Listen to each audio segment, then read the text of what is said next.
There's always more than what's on the surface.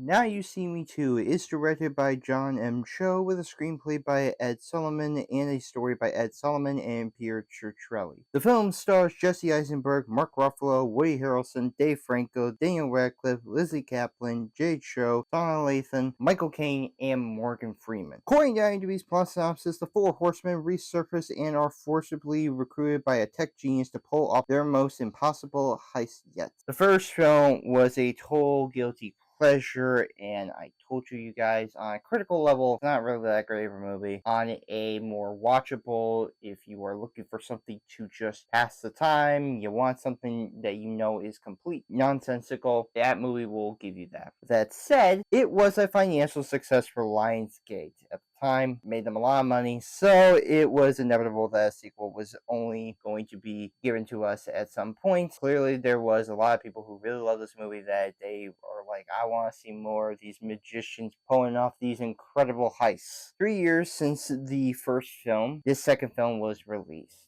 We get to see more of the Four Horsemen just going about pulling off these incredible heists with their amazing magic tricks and illusions. Minus Isla Fisher, who couldn't reprise her role due to the fact that she was pregnant at the time. So Lizzy Caplan is now filling her role for the second film. Everyone returned along with some new cast members, with Daniel Radcliffe being added into the mix. Just like the first, I saw it in the theater along with everyone else, and I also enjoyed it myself. And as much as people could say, Zach, really? Yes, I know. These movies are dumb, these movies are ridiculous. Upon watching it again after 9 years, and of course, it's a guilty pleasure, albeit terrible. Compared to the first movie, I think this is worse. Because as much as the first movie was not good, there were still aspects that I could still say that it's dumb fun. If you go along with it, you'll have yourself a good time. But just note, it's not all that amazing, but I do think that there could have been a way for that to work. This second movie, they just keep on going with what the first movie had already had and just make it even more convoluted and stupid as possible. Needless to say, the movie just gets dumber. But before addressing my problems, here are the only positives that I do have. The performances are likable. Again, the cast brings the charm and camaraderie with one another, bringing the chemistry together. The movie still makes sure to have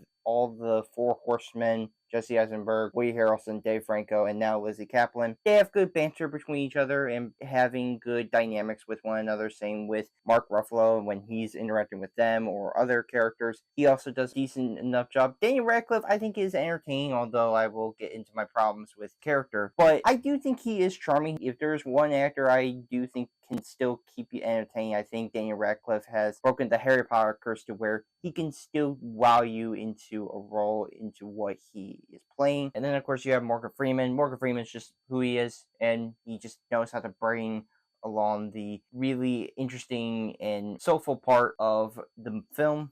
The cinematography is gorgeous. Cinematographer Pierre Deming shoots a beautiful and slick film that showcases the magic and locations well enough, adding to the look of Illusionists. I cannot deny, as much as these movies are very much showcasing a lot of the flash of the magic effects, it does look gorgeous. It looks amazing for what it's trying to pull off. As much as it is very much just reliant on that, it does have this certain look of feeling like how you would think magicians would pretty much showcase their magic, as well as just the look of the locations themselves, whether it be China or London. I think it does add the beauty factor to this film, in that while this movie isn't amazing, I can give it credit in that it manages to pull off something that makes it look slick enough. The production is stunning. The effort that was put with the stages, sets, and props is on display, showing the talent that's there. Just like in the first film, there is effort. There is effort in the people that put these movies together to make sure that it all looks and feels like how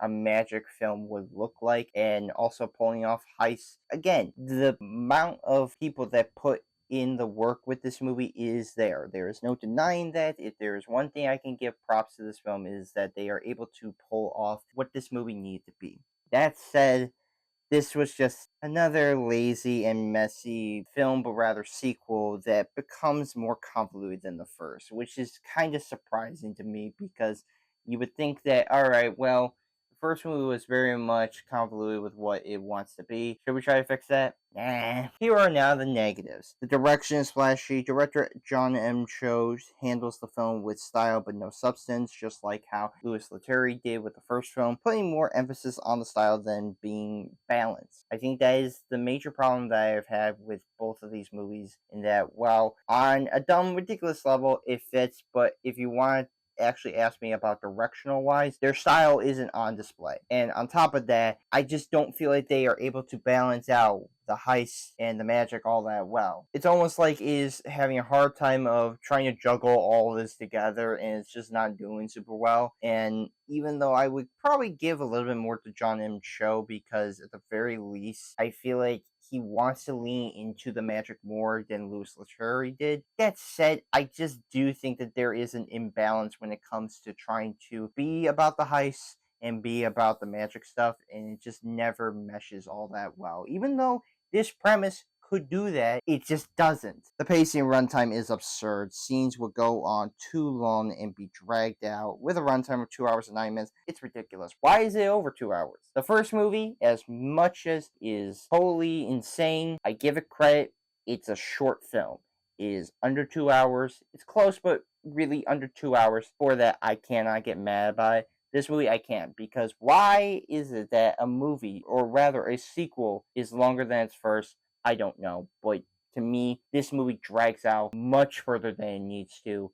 It had no right of even being over 2 hours, if you ask me, because for what this plot recommends, I feel like this should be a little bit shorter than the first, but unfortunately it's not. It's being dragged out to being over 2 hours, and to me, that's not a good sign. The story is stupid. Seeing the four horsemen being forced to pull off a heist was nonsensical and convoluted altogether, feeling like a repeat of the first film. It's almost like they never wanted to fix the problems of the first movie. They just kept going along with it and adding more stuff to make it even more convoluted, and stuff that was addressed in the first movie is brought back into here. And that storyline that involves Mark Ruffalo and his backstory, again, even more convoluted. It's like, what? None of this is adding up to where it all can feel cohesive enough or coherent enough. It just feels like everything is loose threads pulled together and is barely hanging on. Everything feels like it is all just a jumbled mess. The writing is formulaic. Writer Ed Solomon crafts a script that does the same thing as the previous film, just being corny and just so exposition heavy. Again, if there's one thing I cannot stand when it comes to a movie like this, it is so reliant on trying to explain everything, making the cast having to carry these scenes. If for nothing else, the one thing I always give credit to is that the cast is able to keep this movie going. Okay, they are able to make something out of this, but if you ask me, the writing here is just not really good. It's just following what the first movie's writing is, which is corny and having so much exposition to explain things to the audience as if you weren't smart enough to figure this out. And to me, that's just insulting. If you can't have your audience figure this stuff out, that's just kind of sad. The music is bland. Once again, composer Brian Tyler makes a score that's still forgettable and bland. Again, it just doesn't help him out. I even looked at some of the scores that he has done. Man, this movie doesn't do him any favors. There's nothing in this that I would even argue as being recognizable for his work. And for this film to pretty much still prove that is still sad, because again, I always want people to shine. I always want people to have their moment of recognition. And for here, Brian Tyler, he tries, but it's still not working. The editing is messy, just like the previous film. Scenes feel poorly put together. Also, cuts still feel choppy, especially in action sequences.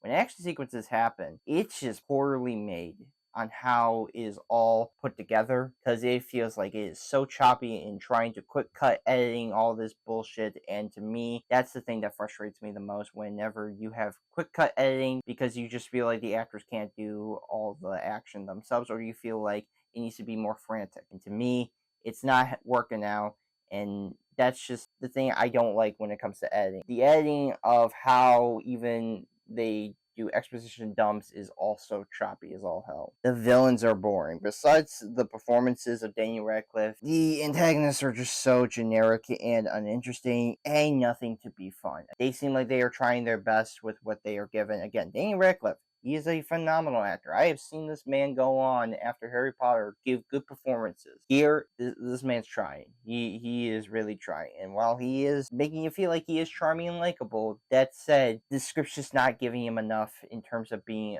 a really interesting or fun villain. He's just like a snobby guy. That's about it. There's really nothing to him. And Michael Caine, I mean, he might as well have just been there for a check. I mean, there's probably times where I feel like Michael Caine just would rather just go off and do other things, but they dragged him back out for this. So, okay, sure. In the end, I don't understand how these villains were all that threatening, to be honest. Honestly, I didn't really expect much other than being dumb fun. Okay, that's what this series is. That it's just stupid. That's all it is. Overall, that is what you're gonna get with this entire franchise. And I'm sure maybe this third movie will be too, but who knows? Maybe it could be a silver lining, but so far it's not proving itself to be on a level of actual good heist films. It's just garbage heist films that you just know are stupid. But hey, at least they doubled down on the absurdity. I mean, if you're gonna go full stupid, go full stupid. Don't stop. Keep on going and just make the entire series just be so dumb that there's no point but to keep on going further. Who knows? Hopefully this third movie can be better, but I have no hope in that,